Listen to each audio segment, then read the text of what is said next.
On October 16, 1890, a little girl named Maria Goretti was born in Hernando, Italy, from my mother, Assunta Goretti, and my father, Luigi Goretti. I obviously didn't remember when I was a baby, but I do know that I was one of the 6 children that came out of my mother's womb. There was Antonio, who unfortunately died in infancy, Angelo, Maria, which is me, Marino, Ursula, and Teresa. Unfortunately, before I was 5, my family and I had lived on a farm, but we were in extreme poverty and didn't know what to do. My father, Luigi, decided it would be best if we moved to Lifiere di Conca. He would work as a sharecropper in exchange for farming work. We also needed a place to stay, so we took upon an abandoned factory in which was on the farm owner's land. While living in the abandoned factory, there was also another poor family that lived on the top floor, the Sorellinis, which consisted of Gianova, a widower, and his son, Alessandro. Gianova was an old man who loved to drink alcohol. This caused a very bad influence on Alessandro. While us and the other family worked on the farm, anything of our crop quota the families could keep of their own needs. In this way, we survived poverty and hunger working side by side. The farmland we worked on was poor and had not been in the best conditions. The terrain was swampy and has got mosquitoes everywhere carrying the malaria virus. One day, my father, Luigi, was working in the area and got bit by a mosquito carrying the virus. After long bed rests and hopeless nights, he passed away 11 days later in 1900. I was just 9 years old when this happened. In order for my family to survive, my mother, Assunta, took my father's place in the fields. I was put in my mother's role in the house. This left me doing all the household chores and jobs. I cooked and I cleaned and I did the laundry and cared for my younger siblings also. I also cooked and cleaned for the 2 Cernelli men. I never complained about the extra work since it would only make my mother worry. I also assured Mother that Jesus would provide for our needs. Alessandro, the young man that lived with us, he had a rough past in which his mother died in a psychiatric hospital when he was a baby, and his father was an alcoholic. But Alessandro was now in the world of drinking, swearing, and disrespectful behavior.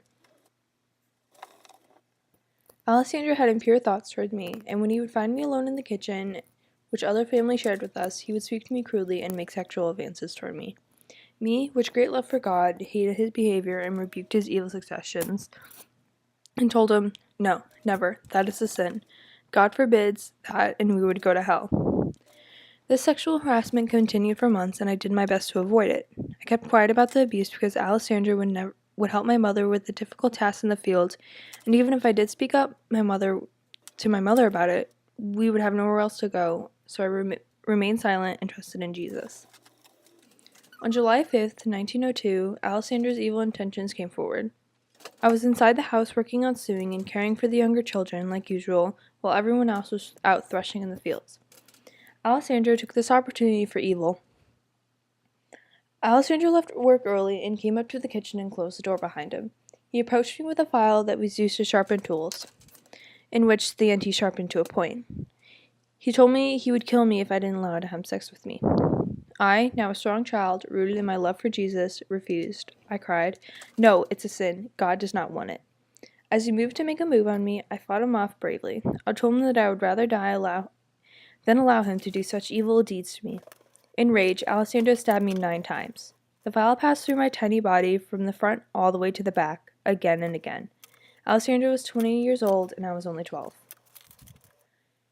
After the attack, I lost consciousness. Alessandro, thinking he had killed me, went into his room and shut the door. However, I soon regained consciousness and managed to crawl over to the door and open the latch in order to cry out for help.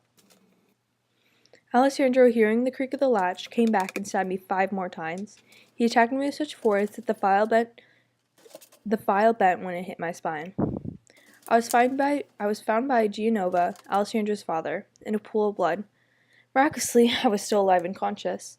When my mother asked me who had done it to me, I replied, "Alessandro," and I was taken to the hospital, and Alessandro was off to jail.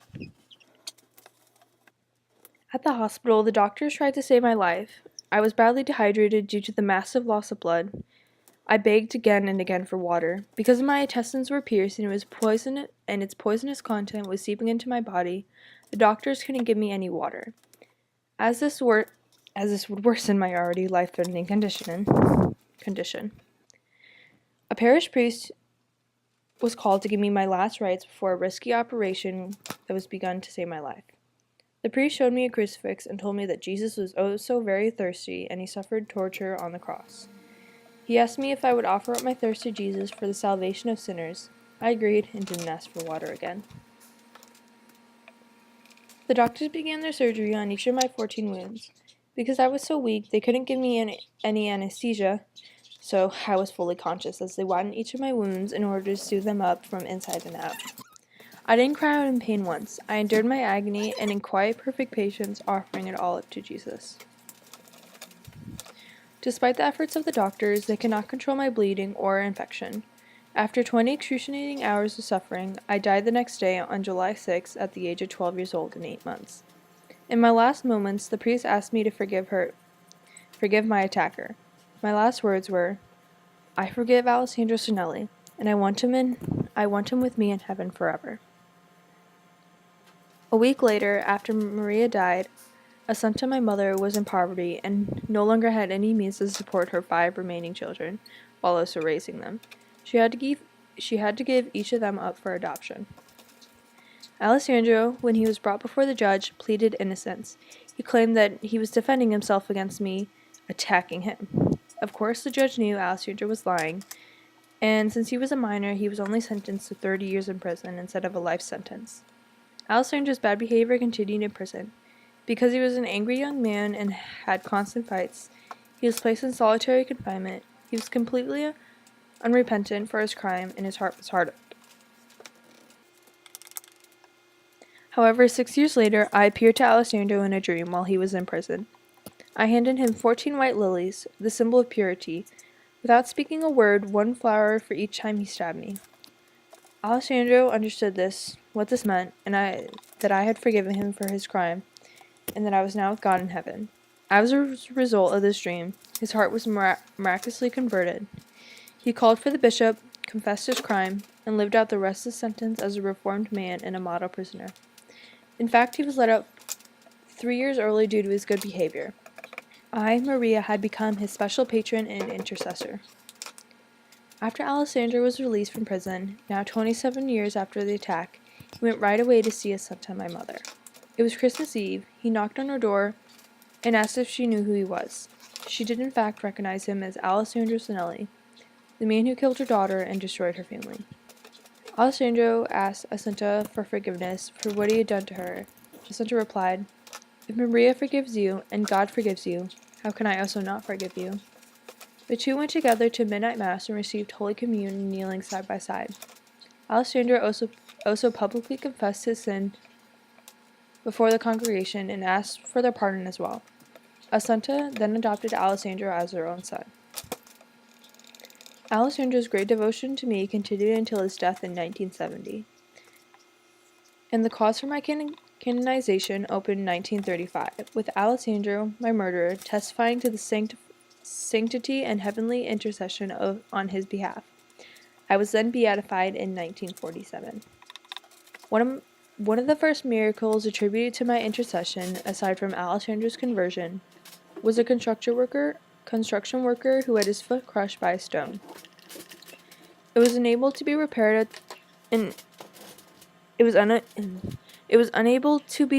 an amputation was scheduled for the next day. At the time, holy cards with a prayer for my canonization were being distributed around Italy. The worker's wife took one of these holy cards and wrapped it in bandages on her husband's foot. The next morning, when the doctors came to amputate it, they found the man's foot completely restored. He returned to work the same day. 3 years after my beatification, I was canonized by Pope Pius VI on June 24, 1950. Alessandro Sinelli attended that ceremony where the young girl, he murdered, and whom he was now strongly devoted, was declared a saint. My canonization mass was also attended by Assunta, the first time in history that a mother was present to witness the canonization of her own child. Also present were Assunta's 4 remaining children, which were my siblings. The crowd that attended my canonization estimated at 500,000. It was the largest up to ever the point. It was the largest ever up to the point in the church's history.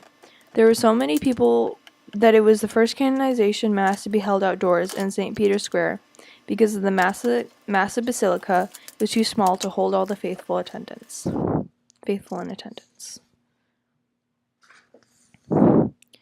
The hospital room in which I died. This was the household I lived in. And my body was kept inside an enclosed wax statue, and it rested in the basilica as St. Maria Goretti beside the sea in Nettino, Italy, near the place where I lived and died. As nearly 500,000 watch, Pope Pius XII proceeds to hold the first open-air canonization in the history of St. Peter's. 48 years ago, 11-year-old Maria Goretti was stabbed to death defending her virtue.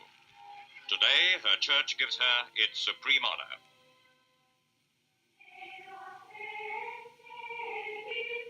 From his throne, Pope Pius delivers his homily, speaking in Italian instead of the customary Latin, so that all may understand.